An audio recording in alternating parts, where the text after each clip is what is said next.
A paz do Senhor, povo de Deus, sou o pastor Marcos André e esse aqui é o Clube da Teologia, nosso blog aí, nosso canal de estudos para a escola dominical e pregações, ensinos teológicos da palavra de Deus. Amém? Vamos comigo aí então a mais um estudo aí para a escola bíblica dominical. Isso aqui é uma aula, é um vídeo de apoio, na verdade, por isso vai ser rápido, não é longo, tá bom? Vou fazer bem breve aí para poder você usar, Então aqui é o seguinte, esse vídeo é referente à lição da escola bíblica dominical, e aqui vai ser a lição de número 10 da CPAD. Tá? Esse vídeo, toda semana eu coloco lá no blog o Clube da Teologia, eu coloco lá o conteúdo da lição, coloco também, escrevo um subsídio, para ajudar o professor, e aí eu gravo esse vídeo também para auxiliar, Tem irmãos que têm mais facilidade de pegar ali pelo vídeo, e isso aí é muito bom também. Tá bom? E você que é aluno, tá aqui também assistindo aí também para aprender, muito bem-vindo, Graças a Deus temos irmãos e irmãs que estão querendo estudar, aprender a palavra de Deus. Amém? Vou deixar na descrição aí os dois links, um para o conteúdo da lição que foi publicado lá no Clube da Teologia, e também o link para o esboço, o subsídio que eu escrevi sobre esse conteúdo, tá bom? Então vamos aí a nossa lição. Peço a você que se inscreva aí no nosso canal, tá bom? Para nos dar um apoio, Tem tanta gente aí gravando vídeo de todo tipo de coisa, e aqui nós estamos gravando um da palavra de Deus. Então eu te peço aí esse apoio, irmãos? Vamos fazer com que essa obra cresça. Amém? A lição então é de número 10, revista da CPAD, tá? Lição de número 10, revista da CPAD, aula para ser ministrada no domingo, dia 5 de setembro. Claro que a superintendência pode escolher qualquer data, tá bom? Aí é uma data que vem sugerida na lição, tá? E o tema dessa aula é o cativeiro de Israel e Reino do Norte. O cativeiro de Israel, Reino do Norte, Então foi o cativeiro que aconteceu no Reino do Norte. Sabemos que foram 2 cativeiros, e aqui vai falar de um, que é o Reino do Norte, Israel, tá? As 10 tribos, tá bom? Irmãos, então vamos aí na introdução. Eu destaquei aqui na introdução, no nosso esboço, a parte que fala: o cativeiro de Israel ocorreu durante o reinado do rei Oséias, tá? E aqui eu recomendo já, professor, já convém explicar o contexto geral. Já deixa o aluno ciente, como que foi, como que estava o reino na ocasião, tá? O cativeiro ocorre no ano 722, eu deixo aí um acréscimo para os irmãos, tá? Quem reinava em Judá naquela ocasião era o rei Acás, e quem reinava em Israel era o rei Oséias, tá bom? E o cativeiro foi pelo rei da Síria, O rei da Síria é que leva o povo cativo para a Síria, tá bom? Não confunda com Síria, esse país que existe até hoje, Onde a capital é Damasco. Ali está falando de Assíria, onde a capital era Nínive, um país que desapareceu, ele não existe na história, ele não existe hoje, Mas ele foi encontrado as ruínas de Nínive, Então ele existiu no passado, tá bom? Bom, então estamos aí. Eu também separei a parte que diz controlando várias nações, inclusive Israel, aqui falando da Síria, controlou várias nações ali na ocasião, inclusive Israel. Naquela época, um comentário que eu faço sobre isso é que naquela época não tinha um órgão mediador como existe hoje a ONU, Então, hoje a ONU como órgão mediador impede que nações façam esse tipo de vassalagem, esse tipo de imposição que acontecia naquela época. Hoje em dia acontece de forma mais velada, Não vamos falar que não tem, porque tem, Mas é de forma mais velada. Naquela época não, eram acordos de vassalagem mesmo, era imposição pela força, Das nações mais ricas com as nações mais pobres, tá bom? Israel na ocasião, tá? Ali o Reino do Norte era uma nação que estava sendo subjugada pela Síria, Nesse tipo de acordo aí. Bom, então temos aí no primeiro tópico, Samaria é cercada pelo rei da Assíria, tá? E aí o subtópico diz aí como título: Israel sob o reinado de Jeroboão II, tá?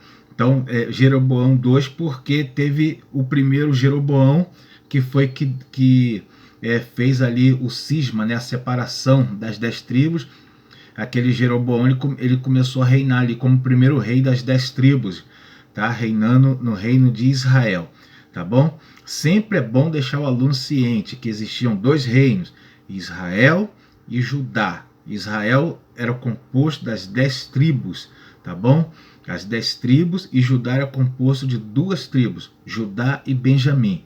Ah, mas só se fala de Judá, porque Benjamim era uma tribo pequena, e aí Judá tinha, era a tribo que dominava ali, tá bom?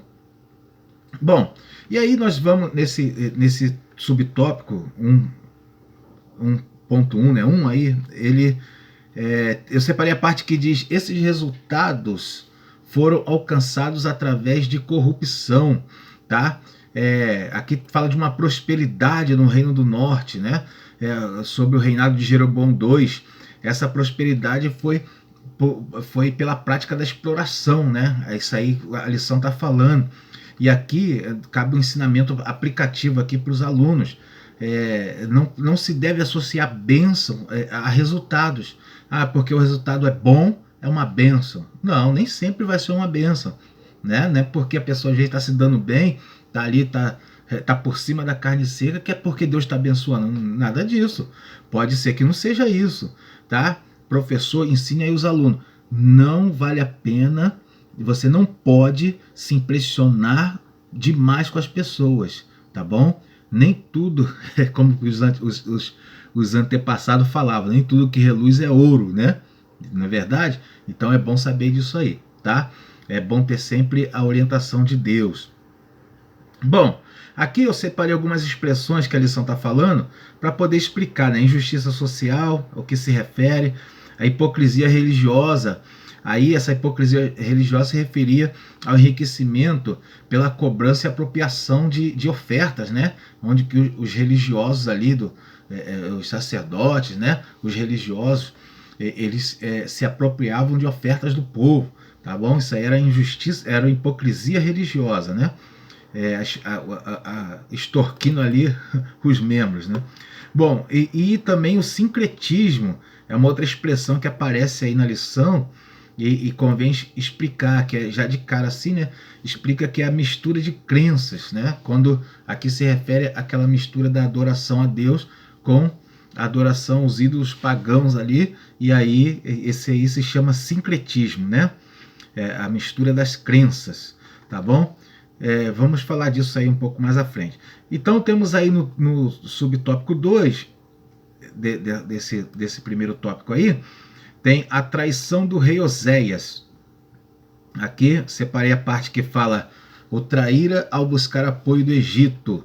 Aqui se refere ao acordo que Oséias tinha com o rei da Síria. Qual era o acordo? É aquele acordo chamado acordo de vassalagem, né? Ele era vassalo, era um rei vassalo do rei da Síria, tá? Então, nesse acordo ele fazia o quê? Ele tinha que pagar impostos, né? Ao rei da Síria, ele tinha que ajudar o rei da Síria a apoiar com o exército quando fosse chamado. Era acordo de vassalagem. E o que ele fez? Busca apoio do Egito, que era na época era uma nação poderosa também, que era inimigo do rei da Síria, da nação da Síria. E aí isso aí foi uma traição. Então o rei da Síria marcha contra Samaria, né, que era a capital do Reino do Norte, tá bom? Bom, aí que separei a parte que fala que ele marchou com seus exércitos contra Samaria, tá? Aqui convém explicar o seguinte para os alunos: a cidade de Samaria, a região ali, ela também era numa região montanhosa, tinha muitos vales, muitos morros, né, muitas montanhas, o Monte Gerizim era ali, o Monte Ebal, tá? Convém explicar isso daí. Então, por causa disso, a cidade de Samaria também ela tinha uma fortificação natural, semelhantemente à cidade de Jerusalém. Por isso era tão difícil tomar essas cidades, né? por isso a cidade de Samaria levou aí tanto tempo, 3 anos, né, que a lição está falando, tá bom? Você que leu a Bíblia lá, né, já sabe disso aí. O porquê? Por que 3 anos? Por causa da fortificação que a cidade tinha, e além disso a fortificação natural, né? Era a capital do Reino do Norte. Bom, continuando, né? Então temos o subtópico 3, que tem como título a advertência dos profetas, e aqui separei a parte que diz: pequenos proprietários fossem espoliados pelos mais ricos. Isso era o que acontecia no Reino do Norte naquela ocasião. O que eles faziam? Olha só, muitos ricos ali, como eles tinham muito recurso financeiro, então eles faziam empréstimo aos mais pobres. E o que acontecia com os mais pobres? Eles não tinham condições de pagar essas dívidas.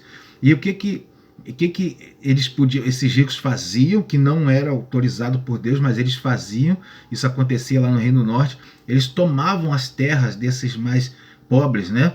Isso aí era proibido. Isso aí não era...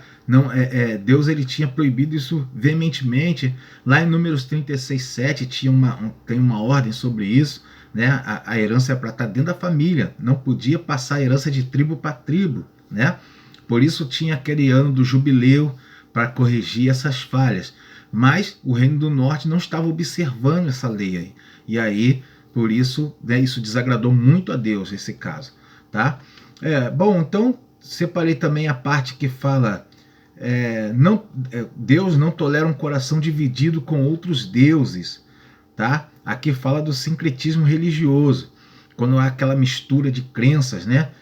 Uma pessoa ela adora a Deus, mas ela também tem no seu coração uma crença a outros ídolos. Olha só que coisa terrível. E aqui eu achei interessante colocar uns comentários aqui. Você, professor, explora isso à vontade, porque isso é tema atual, é coisa da atualidade. Aquele cristão, por exemplo, que vai à igreja, né? Tem sua carteirinha de membro, tá? Frequenta os cultos, e aí ele vai e consulta o horóscopo, né? Ele faz uma consultazinha ali no horóscopo do jornal, né? Olha só, ele misturando as crenças, tá? Isso é sincretismo religioso. Olha só, que acontecendo hoje. E você, professora, meu irmão que está aí me ouvindo, não se iluda não. Pode estar acontecendo na sua igreja agora. Alguém que está assistindo o vídeo pode estar passando por isso aí também. Já se corrige aí, irmão. Deus não se agrada disso não, né? Aí tem aqueles irmãos também, né, que tá lá vendo aquelas novelas lá, né? E aí passa lá a reencarnação, né? Aqueles temas espirituais, espíritas, né? E aí a pessoa se admira daquilo, acha bonito e até mesmo acredita, né? Então já é o sincretismo religioso, mistura de crenças no coração, tá? Isso aí Deus não se agrada, tá bom? E nós vamos ver que aconteceu sincretismo religioso na prática aqui em Israel, no Reino do Norte, tá? Vamos aí no tópico 2, que tem os pecados do povo e a sua queda, tá? Se referindo ao que aconteceu no Reino do Norte.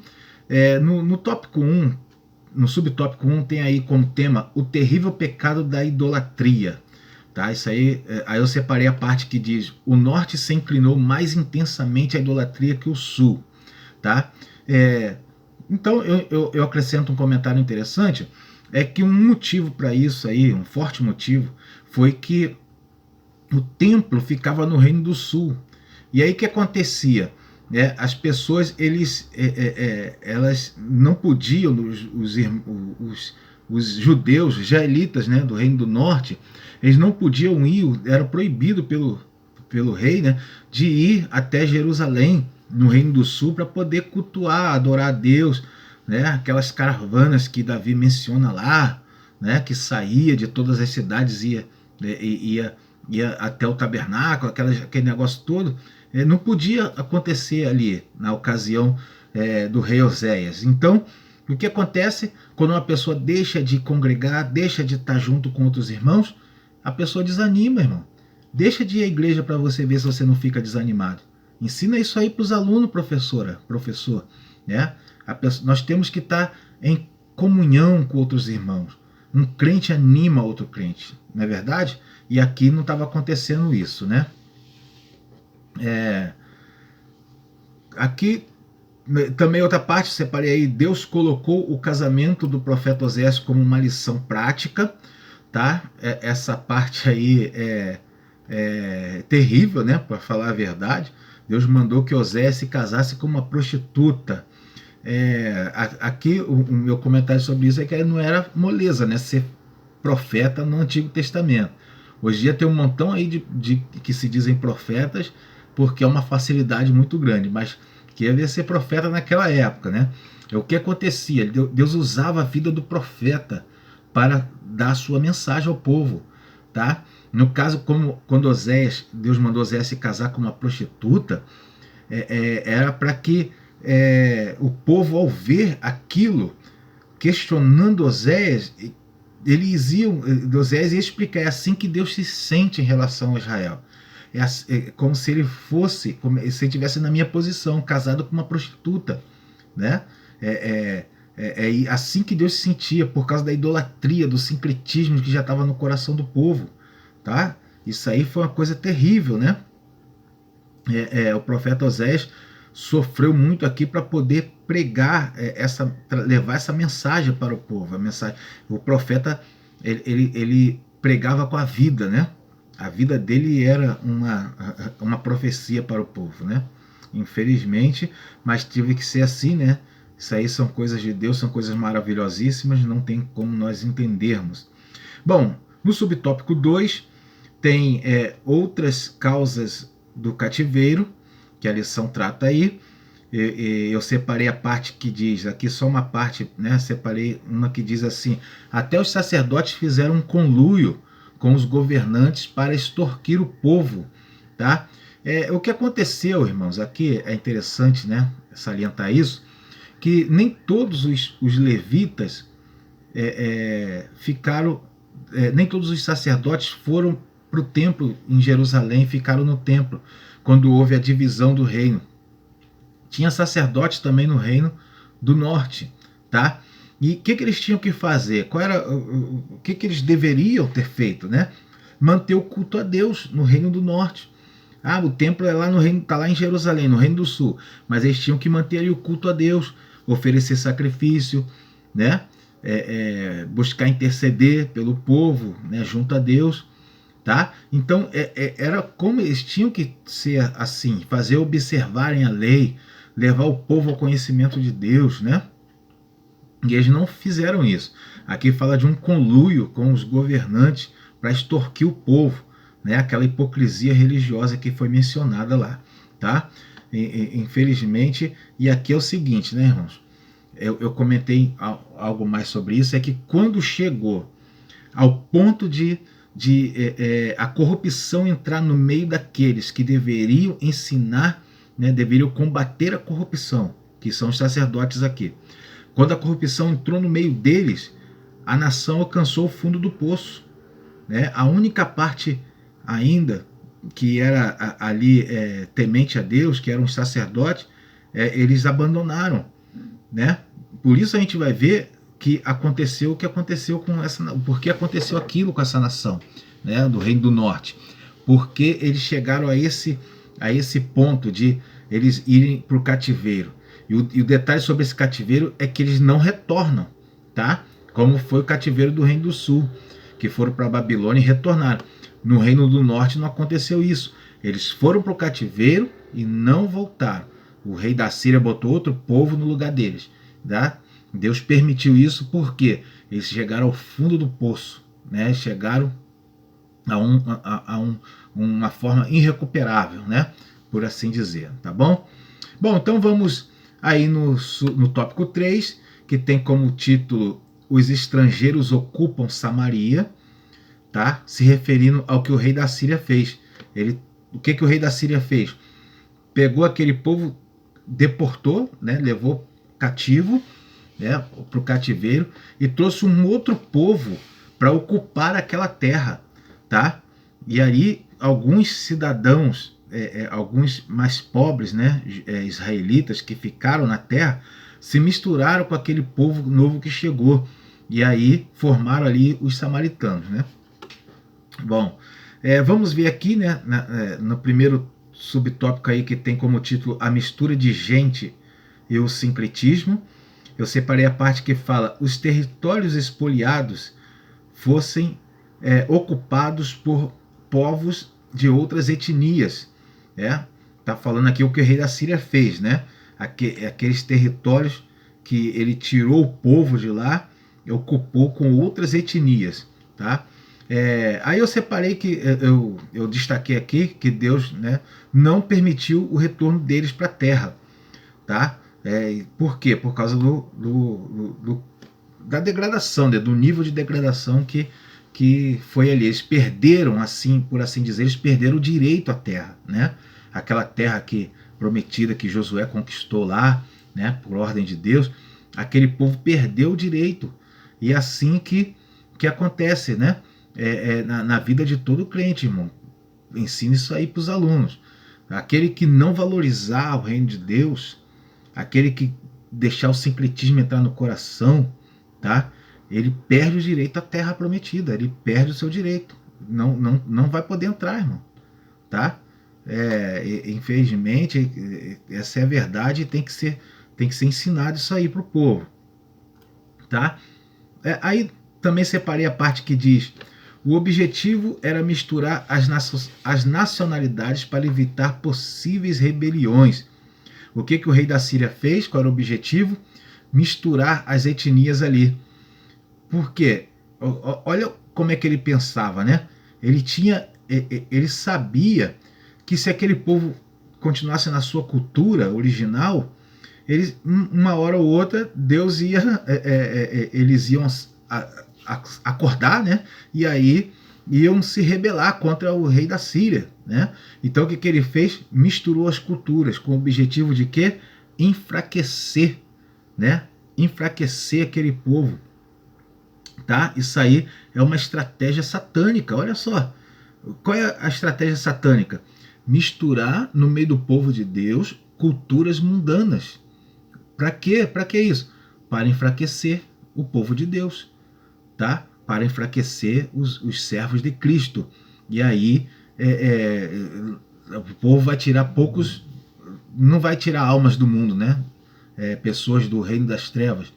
Por quê? Porque crentes fracos, como é que um crente fraco vai tirar alguém do reino do reino das trevas, né? Isso é uma estratégia satânica que a lição está mostrando aqui, e vale a pena ensinar isso aí para os alunos para eles ficarem apercebidos, amém? Bom, então vamos lá. Continuando aí, separei também a parte que fala: junto aos deportados de outras nações, tornar-se a religião ainda mais sincrética. Foi o que aconteceu, né? Houve aquela mistura. Eles trouxeram, o rei da Síria trouxe um povo, colocou ali e misturou tudo ali. Então a religião ficou mais sincrética ainda.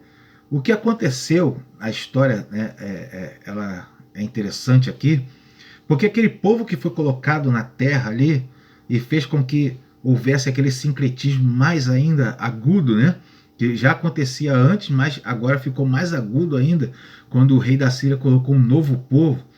Eles formaram ali uma cultura nova dos samaritanos, uma cultura sincrética, uma cultura agora com mistura de crenças. Porém, Deus castigou aquele povo, tá? Isso aí vai ser tratado aí, né? No livro aí de Reis, de Crônicas.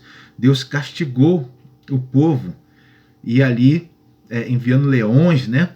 E o que aconteceu? O rei da Síria, vendo aquela situação, traz sacerdotes para poder ensinar o povo a adorar, né? Ensinar o povo a cultuar a Deus, né? A Deus, ao Senhor, né, dos exércitos que trouxe o povo de Israel do Egito.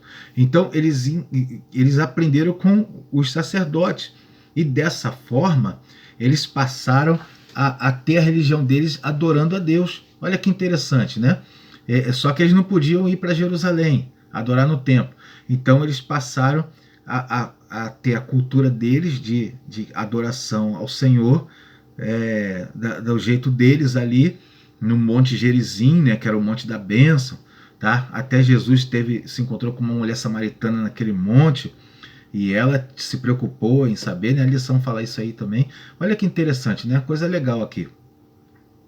Eles eram uma mistura, uma religião, né, sincrética, né, mistura com outras crenças, mas eles tinham o coração voltado, inclinado às coisas de Deus. Eles tinham o desejo, né, disso aí, tá? Vamos ver aqui como é que a lição fala isso aí. Eu comentei também aqui, né, no finalzinho, que Deus abomina esse sincretismo, porque ele enfraquece, né, enfraquece a cultura cristã, enfraquece a identidade do crente e enfraquece aquele sentimento de pertencimento do crente, né?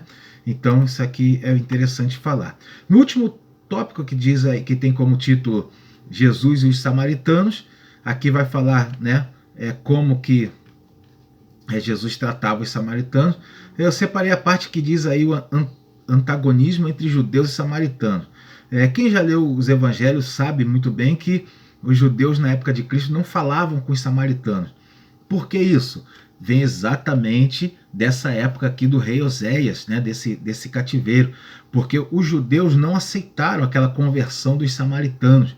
Né? Quando o rei da Síria trouxe os sacerdotes para ensinar os samaritanos a adorar, eles aprenderam a sacrificar, aprenderam a adorar a Deus. Tá?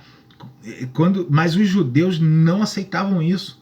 Os judeus não aceitavam, achavam que eles eram um povo que não tinha identidade de israelitas, então não podiam ser considerados como povo de Deus. Né? Os judeus não aceitavam.